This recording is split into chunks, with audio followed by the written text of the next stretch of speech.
నమస్కారం. నేను మీ పని Bhaskar, Dilsukh Nagar, Hyderabad. Welcome to Pasumarthi astrology centre. Please do subscribe my channel for more videos. ఈ వీడియోలో మనం నవగ్రహాలకు సాధారణ దృష్టి అలాగే విశేషమైన దృష్టిల గురించి తెలుసుకునే ప్రయత్నం చేశాం. మనం ఎప్పుడో ఒకసారి ఈ దృష్టిల మీద చేసుకున్నాము. అలా అని మరి ఒకసారి దీని మీద ఒక వీడియో చేసుకున్నట్టయితే మనకి కొంత ఇన్ఫర్మేషన్గా ఉంటుంది. మనం గ్రహాల దృష్టి ఎలా చూడాలి, ఎలా పరీక్షించాలి, ఏ గ్రహానికి ఎటువంటి దృష్టి ఉంటుంది, అది ఎంత శాతం ఉంటుంది అనే విషయాన్ని మనం తెలుసుకున్నట్టయితే మనకి ఫలిత భాగంలో అది చాలా అత్యంత ముఖ్య పాత్ర పోషిస్తుంది. ముఖ్యంగా మనకి తీసుకున్నట్టయితే నవగ్రహాలు మనకి 9.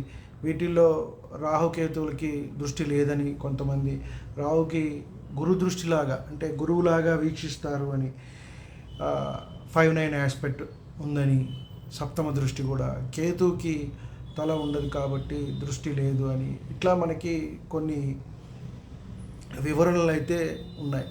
కానీ మనకి ఎక్కడా కూడా పరాశర వాటిల్లో మనకి చెప్పినట్టుగా లేదు రాహుకేతువుల దృష్టి గురించి. మనకి ముఖ్యంగా సప్తగ్రహాల గురించే మనకి ఈ వీక్షణ, అలాగే సాధారణ దృష్టితో పాటు మనకి విశేషమైన దృష్టిలు కూడా చెప్పబడి ఉంది. మనం ముఖ్యంగా తీసుకున్నట్టయితే అన్ని గ్రహాలు కూడా రవి నుంచి మనకి శని వరకు, రవి, చంద్ర, కుజ, బుధ, గురు, శుక్ర, శని, ఈ 7 గ్రహాలు కూడా సాధారణంగా సప్తమ దృష్టితో చూస్తూ ఉంటాయి. అన్ని గ్రహాలు కూడా సప్తమ దృష్టి తాను ఉన్న రాశి నుంచి, ఉదాహరణకి రవి మేషంలో ఉన్నారు అంటే తులారాశిని చూస్తూ ఉంటారు, మిథునంలో చంద్రుడు ఉన్నాడు అంటే ధనుసు రాశిని చూస్తూ ఉంటారు, మీనంలో బుధుడు ఉన్నాడు అంటే కన్యా రాశిని చూస్తూ ఉంటారు. కాబట్టి ఇది సర్వసాధారణంగా అని మనకి తెలిసింది చాలామందికి సప్తమ దృష్టి అని. ఇవి కాకుండా మనం అన్ని గ్రహాలు కూడా తాను ఉన్న స్థానం నుంచి 3వ స్థానాన్ని, 10వ స్థానాన్ని కూడా వీక్షిస్తాయి. మనం సాధారణంగా శని భగవానుడే ఈ దృష్టిలు ఉంటాయండి, శని భగవానుడే చూస్తాయండి అని చెప్పని మనం వింటూ ఉంటాం ఎక్కువగా. శని ఏంటంటే శని భగవానుడికి ఇది విశేషమైన దృష్టి, పూర్ణ దృష్టి కూడా.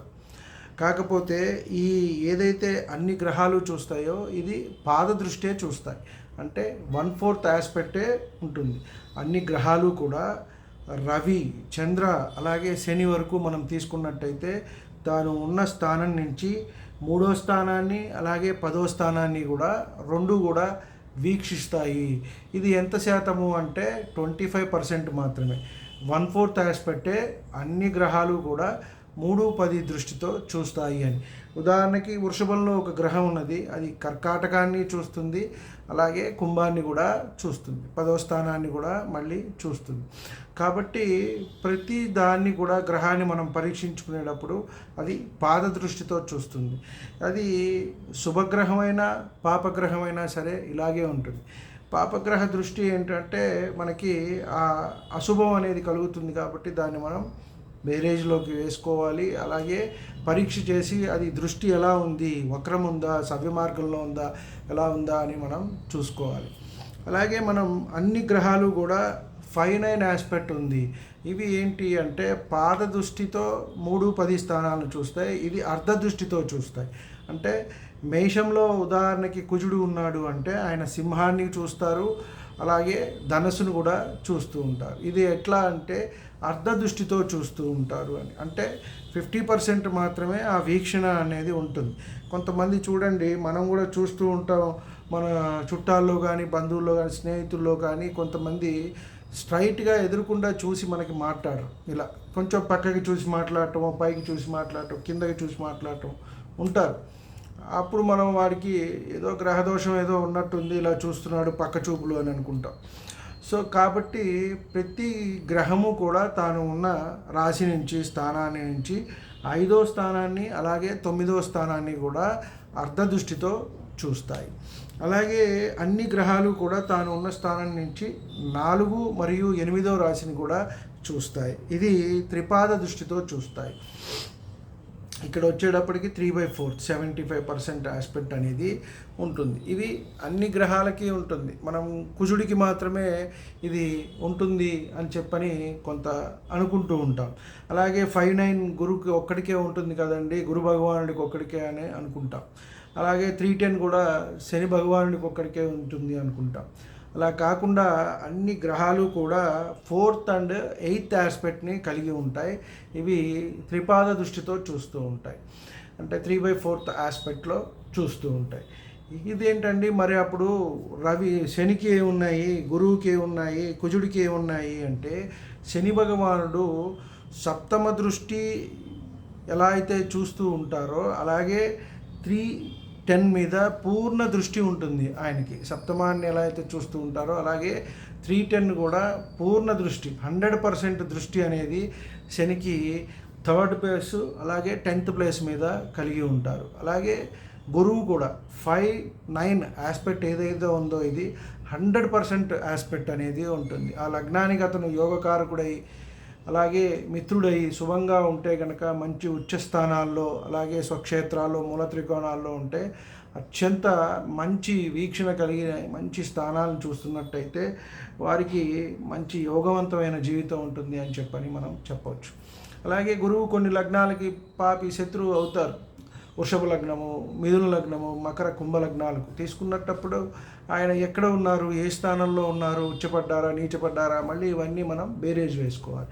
అలాగే తీసుకుంటే కుజుడికి కూడా 4th అండ్ 8th ఆస్పెక్ట్ 100% దృష్టి ఉంటుంది, పూర్ణ దృష్టి ఉంటుంది. కాబట్టి మనం కుజుడిని ఆస్పెక్ట్ చేసేటప్పుడు పరీక్షించేటప్పుడు చాలా మనం వీక్షించాలి. శని కుజుల కాంబినేషన్ మనం చాలా వరకు చెప్పుకున్నాం. వారు కలిసి ఉన్న, ఒకళ్ళింటిలో ఒకళ్ళు ఉన్న, ఒకరి వీక్షణ ఒకరి మీద ఉన్న, అది ఈ విశేషమైన దృష్టులు ఉన్నాయనుకోండి ఇంకా చాలా ఎక్కువగా ఉంటుంది. కుజుడికి 4th ఆస్పెక్ట్ 8th ఆస్పెక్ట్ అనేది 100% ఉంటుంది. అలాగే శనికి 3 aspect 3rd aspect 10th aspect ఇది ఉన్నప్పుడు చాలా రకాలైన ఇబ్బందులు వస్తాయి. వైవాహిక సమస్యలు, వివాహ సమస్యలు మనం చాలా వరకు చెప్పుకున్నాం, చూస్తూ ఉన్నాం.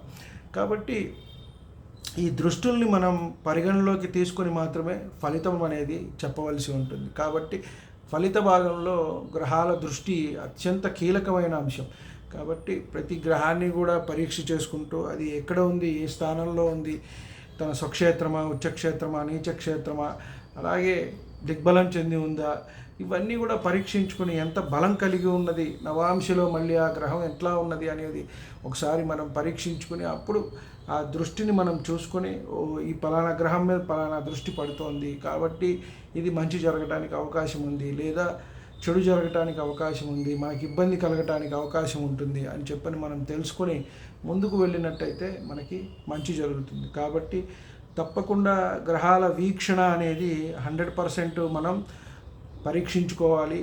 ఎంత శాతం ఉంటుంది, అది 1/4 ఉందా, హాఫ్ ఉందా, 50% ఉందా, 3/4 ఉందా, 100% ఉందా అనేది మనం పరీక్ష చేసుకొని మనం నిర్ణయించుకుంటే ఫలిత భాగంలో మనకి ఇది ఎంతో ఉపయోగపడుతుంది. ముఖ్యంగా మనం ఫలిత నిర్ధారణ చేసేటప్పుడు వారికి ఒక విషయాన్ని మనం చెప్పేటప్పుడు ఈ దృష్టులు అనేవి చాలా ఇంపార్టెంట్. అలాగే వారు ఉన్న స్థానాన్ని చాలా ఇంపార్టెంట్. కేంద్ర కోణ స్థానాల పరీక్షణ చాలా ఇంపార్టెంట్. అలాగే పరివర్తన చాలా ఇంపార్టెంట్. మనం పంచప్రాకార సంబంధాలు అని ఒక వీడియో చేసుకున్నాం. ఆ వీడియో చూసినట్టయితే మనకి ఇవన్నీ వచ్చేస్తాయి. ఎక్కడ దృష్టి ఉంది, అలాగే పరివర్తన ఉంది, కేంద్ర కోణస్థానాలు ఉన్నాయి, స్వక్షేత్రం ఉంది, మూల త్రికోణం, ఇవన్నీ చూసుకొని మనం ఫలితాన్ని నిర్ధారించినట్టయితే మనకి యాక్యురేట్ రిజల్ట్స్ అనేవి మనకి ఫలిత భాగంలో వస్తూ ఉంటాయి. కాబట్టి వీడియో నచ్చినట్టయితే లైక్ చేయండి, మీ బంధుమిత్రులకి శ్రేయోభిలాషులకు కూడా షేర్ చేయండి. ఇంతవరకు ఛానల్ సబ్స్క్రైబ్ చేసుకోకపోతే సబ్స్క్రైబ్ చేసుకోండి.